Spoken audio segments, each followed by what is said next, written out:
I'm an artist born in Nairobi, originally from Kenya, and ended up in New York because I relocated for my art. My work is kind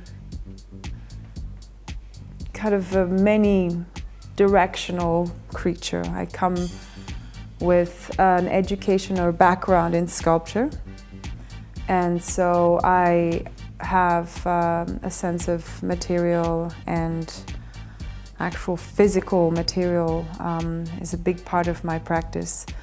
But I'm also a lover of the drawing medium. I love to actually use ink and pencil and pen and very simple drawing materials to create figures mostly.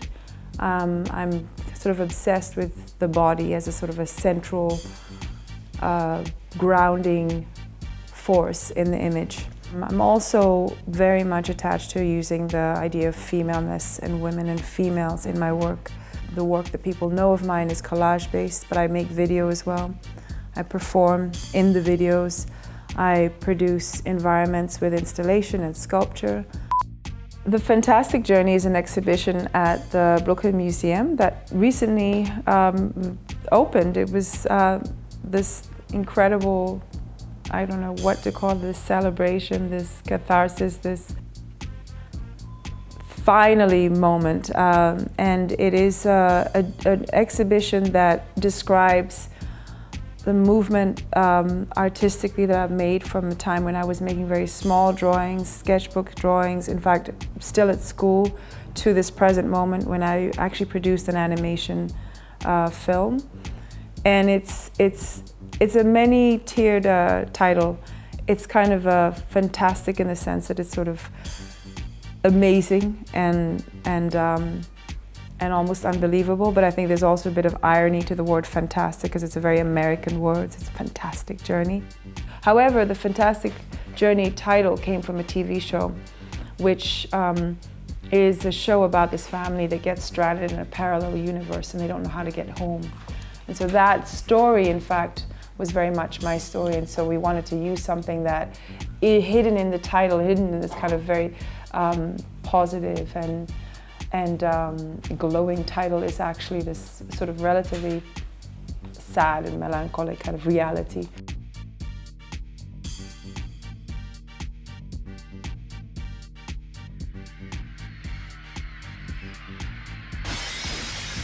The end of eating everything is a way of expressing my own frustration, my own point of view of where I think we found ourselves as a species, you know, on this planet.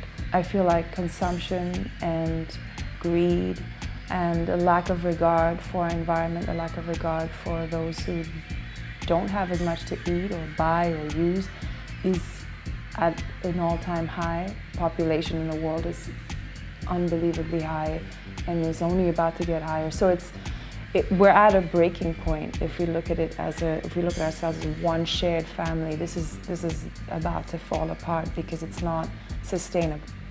So this moving creature represents the planet, but she represents our emotions right now, our inability to hold ourselves back and to address and take responsibility for what we're doing. And hopefully it's the end of consuming everything, either because we're going to understand that it's unsustainable, there won't be food, there won't be water, there won't be things to mooch and suck and extract from the earth, but also that maybe it will just end because the earth will just implode. There's a work in the Brooklyn Museum show called Suspended Playtime, and it's a piece that I've shown quite a few times in different places, and it was originally shown in Los Angeles. A set of 30 balls hanging from the ceiling, and in actual fact what they are they're footballs. They're little garbage bag filled with rubbish, tied with twine, and hung on this gold thread. And in this particular case, I thought football is one of the most universal languages for young people and also adults. And I feel like it is, in fact, symbolizes that common language that we could share through sports, through play. So I wanted to make something that was identifiable, that was fun, that was also playing with recycling and reusing of material in a way that I actually feel is very specific and peculiar to Africa. And that is by taking things that are discarded and turning them into something really beautiful and reusable. And then they're hung in this way that makes them feel like they're kind of buoyant and bouncing off of the floor. And I always say the kids, when they walk in to a gallery and see this space and they see this piece, they know exactly how to interact with it. I was invited to be in the Black President Show, which is basically a show dedicated to the history, the life, the legacy of Fela in visual manifestation. So it's a visual art show, not a music experience. Even though there's a ton of parties and curated musical events around the show, it was actually a visual show. So it's like sculptures and paintings and all kinds of works in this museum that evoke the notion of what Fela means to those who love him and those who remember him. I chose to focus on his mother because I focus on women in general, and she, I feel, made a massive impression on him.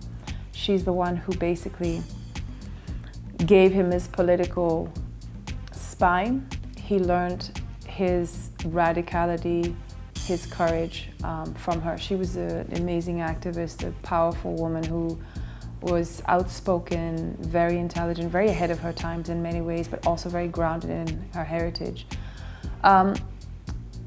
So I make this woman not necessarily this kind of traditional female, but she's a mixture of many things. She's in high heel stilettos. So I'm kind of playing with the idea of the high heel being a weapon. A stiletto is actually a knife, so I wanted that to come across, that this weapon is also something that can protect you, something that can, in fact, fend off patriarchy and male violence. And so she's severed the head of this snake, stabbing it with her heel.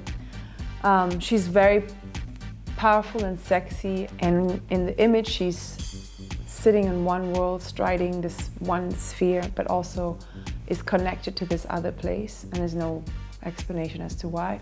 There are also these black stars, or I call them black suns, and that's also significant in the sense that this Fela is a star. He's our shining kind of sun.